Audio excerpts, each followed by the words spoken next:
So we're going to talk about the management of the diabetic athlete. So we got it with the BOC now, we got to do all these disclosures, right? So nobody thinks I'm worth enough to pay any money to listen to what I have to say. All right? You wouldn't be here if you didn't need the CEUs. You wouldn't listen to me, let's be honest about it, okay? We got to go through objectives now too. So what's the objective? Honestly, let's have a better understanding of diabetes. We all know what it is. It's me. I'm not going to get in depth to this, but we're going to come out with a better understanding. We need to know normal blood sugar ranges. That's probably the most important thing out of this whole talk. But once I give you that slide, don't leave, okay? And we're going to talk about how to treat or care for the diabetic athlete. And it's not rocket science. It isn't football coaching, in that weekend. So what is this talk not about? How to diagnose diabetes. Okay, that's not our job as athletic trainers, physical therapists, whatever. For the record, if you've never gone to Alaska, I recommend it. That's Tracy's Crab Shack in Juneau, Alaska. They did not pay me to put that picture on there. It's the best crab I've ever had in my entire life. Right off the boat, right to there. So we're not going to talk about how to determine medication needs. Okay? You don't need to know how many units of insulin they need to give. You don't need to know what medicines they need to take. That's not your responsibility. Develop a treatment or nutritional plan for the diabetic. Okay? That's up to the MD, the RD, and the CDE, which is a certified diabetes educator.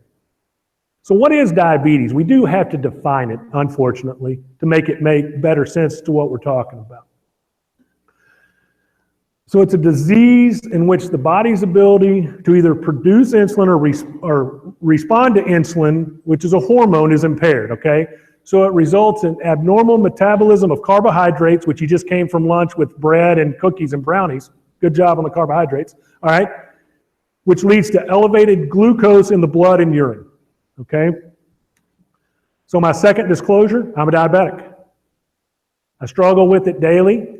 It sucks, okay?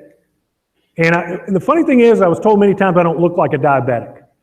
You do go to the doctor, hey, I'm a diabetic. You don't look like one. What the hell does a diabetic look like? I mean, it's not like there's a sign on my head or anything like that that says diabetic, diabetic, diabetic. Well, so what does one look like? We think it would look like this, okay, right? Sometimes it does. If you're old and you grew up on Saturday morning cartoons, it might look like this in your mind. Okay? Anybody know who that is? It's young. Millennials? Anybody? All right, Fat Albert? We get in trouble for having Fat Albert now, right? Politically incorrect, that cartoon would be off the air. Reality, it looks like this. He's diabetic. That's Billie Jean King. She's getting up there in age. She's diabetic. Now, I don't know when she was diagnosed, okay? But she's diabetic. Texans have one, all right? Golfer, she's diabetic. If you look closely on her belt, right there, and I can do that from over here, nope, that's an insulin pump, okay? So there it is right there for all that looks like a pager, all right? This guy, Olympian, he's diabetic. These celebrities are diabetic and you wouldn't know it, okay? We know, a lot of people have heard about Paula Deen being one. If you're in the checkout line at the grocery store, you'd see her about, she cut out butter and lost 100 pounds or whatever, okay? If you're old school like me, 80s classic rock band guy, you know who that is? If you're a millennial, you don't, okay? He's diabetic. And then we got this guy, our celebrity, in his mind, okay? He's a diabetic. So what are the signs and symptoms of diabetes? This should be in your handout. Fatigue. Frequent urination. So when it talks about the definition of diabetes, it talks about elevated glucose in the blood and the urine, right? The body is trying to get rid of excess sugar by frequent urination. Thirst that can't be quenched. Always drinking something. The problem is, if you don't know you're diabetic, it's Texas. We like sweet tea, those of us that aren't diabetics. You're drinking the hell out of sweet tea. Your blood sugar's still going up. You're peeing all the time. It's, it's just wheel that just keeps going around, an unending circle. Blurred vision could be one of your signs. These are the most common. Unusual weight loss, okay? So you're not on a special diet. You're not on a special workout regimen. You're just dropping pounds like crazy, all right? And slow healing cuts and sores are pretty common with diabetics, especially those that are uncontrolled or undiagnosed. So if you look at the dog, when I first got diagnosed, and you have to go through all these classes, I felt like that dog looks. Okay, my face is all hollow, my eyes are sunken in, I dropped a bunch of weight. I'm tired all the time. I'm sleeping and peeing. And drinking. That was my life for about 6 weeks before I went to the doctor. But you look like that. But when I first got diagnosed, I'm into this class, and you had to go and get tested. You're a diabetic. And I said, I told you that when I came. I knew that's what it was. Anyway, you have to go to these classes with an educator.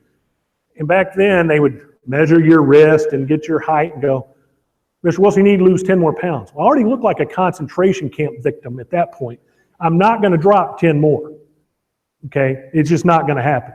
But you look and feel truly, if there's anybody in the room that is one, when they got diagnosed, that's what you felt like and looked like, honest to God. You're just kind of there and barely going, right? So important take-home message, right? This is in the objectives. What's our normal blood glucose ranges? So if we're before breakfast, we want it for a normal individual to be below 100. Normal individuals aren't checking their blood sugar. The diabetic, we want it between 70 and 130. Before meals or snacks, normal person, less than 110, diabetic, 70 to 110. Okay, so that's the number that would show up on your meter. 2 hours after a meal, less than 140 for a normal individual, less than 180 for the diabetic. Yeah, right. Okay. Bedtime, less than 120 for you normal people, 90 to 150 for the diabetic. That 90 is a little bit iffy, and I'm going to talk about that in a different manner in a minute. A1C for the normal range for a normal person is less than 6%, and for a diabetic, it's 7. Now, an A1C takes a sample of your blood and looks at the red blood cells over a 3-month window, and they come up with some percentage. If you just go simple about it, a 7% A1C is about a 140 average for a diabetic, okay, on blood glucose. So a little more on the A1C. If you want to go real technical with it real quick, less than 5.7 means you're non-diabetic. So if you go get a physical or annual blood work as part of your physical, they're going to look at your A1C, okay? A snapshot of your blood sugar in the doctor's office is not a real good indicator. Did you just eat lunch and have 2 cookies, a brownie, and 4 slices of bread at 15 carbs a piece for the bread, okay? So that's not a real good indicator. So let's look at it over a longer period of time. So the non-diabetic is less than 5.7. Okay, the 5.8 to 6.4 is a pre-diabetic. I'm sorry, I still feel the same way about diabetes as I do about ACL tears and pregnancy. Either you are or you aren't. There is no pre or partial, okay? There are some partial ACL tears, but in the grand scheme of things, does it function or does it not? Are you diabetic or are you not? I think the 5.8 to 6.4 is really not pre-diabetic. It's get your ass in gear or you're going to become diabetic. It should be your wake-up call numbers. Okay, and if it's over 6.5 or over, you're diabetic by definition. So how do we diagnose diabetes? Besides, if you're astute and can pick up on the symptoms, honestly, you're probably not going to pick up on the symptoms of one of your athletes being undiagnosed, uncontrolled diabetic. You see them every day, you don't notice that weight loss. I see them one day and a month later I see them and they tell me a couple things, that might trigger it, but on a daily basis, I'm probably not going to notice it, to be honest. So we're going to look at those A1C levels, right? That's a great indicator. Now, you shouldn't take one A1C level. There's a lot of things that could raise your blood glucose over a period of time, illness and a bunch of other things, okay? 2 fasting glucose checks. So nothing after midnight, wake up, check your blood glucose. If it's greater than 126, now by definition, you're diabetic. That's a pretty rigid standard, and they've really tightened that down. There's something called a glucose tolerance test. Thank God I didn't have to do this because you drink some kind of nasty, thick, sweet drink, sit for 2 hours, and they measure your blood glucose and see how you tolerated that influx of glucose. It's called a C-peptide test. And I have that done about every year or so now, and it's measuring the amount of peptide in the blood, which basically, peptide in the blood equals the amount of insulin your body is producing. Okay, so it's a good indicator of are you producing insulin or not, and if you are producing insulin, how much insulin you are producing. So there's types of diabetics. There's a type 1, the insulin-dependent diabetic. They need insulin to survive. Okay? Their pancreas is not producing insulin or does not produce enough insulin for whatever reason. Okay? Could be an autoimmune destruction of insulin-producing beta cells is what causes it, but we don't know what caused the beta cells to get destroyed. Okay? But it's not producing insulin. You better know it as juvenile diabetes, right? That's typically that 4-year-old that gets diagnosed, or the 8-year-old, or the 10-year-old that gets diagnosed. That doesn't mean that it doesn't happen to a 25-year-old. Those beta cells are destroyed, but typically it's in your juveniles that happens, okay? You got your type 2s. These are your insulin-resistant diabetics. These are your individuals that have a long-term metabolic disorder, blah, blah, blah. It's high blood sugar and insulin resistance, or maybe a relative lack of insulin. So maybe, here's the problem. I'm a type, I won't tell you yet because next slide I'll talk about it. I'm a diabetic. Okay, I was diagnosed a type 2 because they didn't check to see if I was producing insulin or not. They just said, oh, you're old, you're fat, you're out of shape, you got a bad diet because it's Texas, I love chicken fried steak and fries. You're a type 2. We're going to put you on oral medications, all right? Now, annually, they look at my production of insulin, okay? That's what you know of as your adult onset diabetes. That's your basic 2 types of diabetics. Type 1, insulin. Type 2, non-insulin. Or insulin resistant, doesn't produce insulin, okay? Problem is the lines are blurred these days, okay? And I'm talking about blurred lines between types of insulin, not this blurred lines, okay? Or types of diabetics. And the reason it's blurred is because there's other types now. There's kind of a type 1.5, and that's where I sit right now. Now I have decreased insulin production plus insulin resistant. I'm screwed, okay, in a manner of speaking.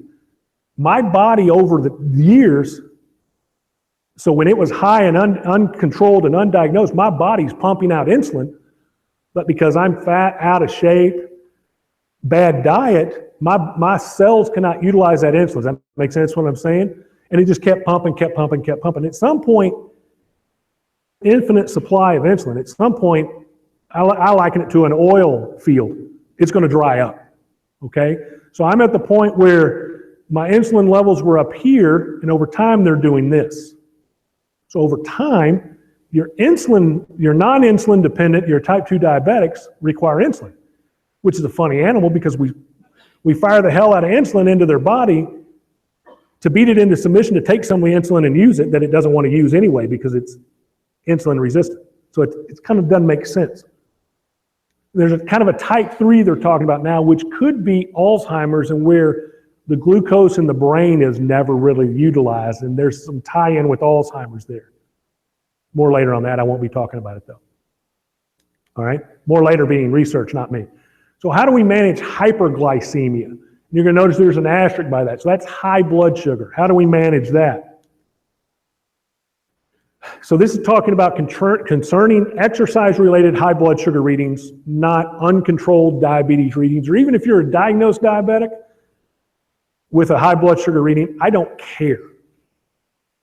If you're a known diabetic with high blood sugar readings for a week, I care. We're going to talk about what you need to do, and we're going to modify at that point. Okay? But the question really is there a blood glucose reading that's too high to exercise or play? In my opinion, no. Outside of about 400 up. okay? Now, understand this. All diabetics, all individuals, when you go to work out or play, practice, whatever, that is perceived as a stress. Your blood sugar elevates automatically. The difference is, how does your body handle that elevation in blood sugar? In normal people, the exercise is great, right? It's for everybody, so it's going to slowly start dropping that. Your body won't be pumping out insulin. Hopefully your liver's not trying to push too much more sugar out. And you can deal with that, and you'll come in with a lower blood sugar, okay? Diabetics are the same way. Type 1s, give them some insulin, it soaks it up and says, yes, thank you. So what I want to know is, what's your pre-practice or pre-game blood sugar? I don't give a crap if it's high. All right? There is a caveat to that. We'll get to it. Okay? But exercise is good for all. For a type 2, exercise and diet doesn't fix it, but can help with a lot of those factors. If I drop some weight and I change my diet, good luck with both. Okay? I got a better chance of growing hair. All right? If I change those things, my insulin resistance will decrease. That doesn't mean I'm going to get off of all my medicines. Infomercial at 3 o'clock in the morning that doesn't work. But my meds may decrease, because by lowering my weight, I'm hopefully opening up these cells to be more, welcoming of this insulin that goes in, if that makes sense. Okay? But what I'm going to tell you is, it really depends on what the athlete's treating physician desires concerning the blood sugar readings. Okay? Most of them that I've talked to, and my doctors I have, they don't really care unless you get a bunch of highs over several days. You could have just taken a big test. You could have just had, 3 cookies at lunch, and your blood sugar spikes. It was high because you're an idiot. You didn't go by the nurse and they didn't inject and do a correction. And then they start eating. All right? Now, am I going to go change that? That they're going to say, oh, you can't work out this afternoon? No, because the exercise is going to bring that down over time. Not necessarily during exercise. So you don't necessarily have to worry about the kid going out there running around at 300 and going to an 80 and he's in a low blood sugar episode. Odds are pretty good it's not going to happen that fast. Okay? So ask the parent, not the kid. The kid's going to tell you whatever they need to tell you to get out of practice. Okay? We know that. So ask the mom, ask the dad, is there a blood sugar reading that's too high by your physician that this kid does not need to participate with? Typically the answer is no. Every now and then you may get one. So what are some complications from diabetes? We need to really talk about that for a second. Cardiovascular disease, eye damage known as retinopathy, right? Kidney damage, neuropathy or nerve damage, skin conditions, hearing impairment, and potentially Alzheimer's if you look at that type 3. Now, high blood sugar and high cholesterol go hand in hand. All right? I don't understand it, but it does. The retinopathy and the neuropathy, basically the high blood sugars in the bloodstream affect your capillaries and your nerves. And so it can damage those. So diabetics are always, they tell you never to walk barefoot, check your feet. You want to make sure that you have your sensation, because if you start getting those neuropathies, you can get a cut that doesn't heal, get an infection, and bad things happen. Okay? So these are the big complications from diabetes. There's others. Hey, what happened? It went. Okay, that's interesting. Signs and symptoms of hypoglycemia. Shakiness. Who's ever had a low blood sugar episode? Anybody? It sucks. I'll beat up little kids when my blood sugar's low for their candy at Halloween. I don't like how I feel.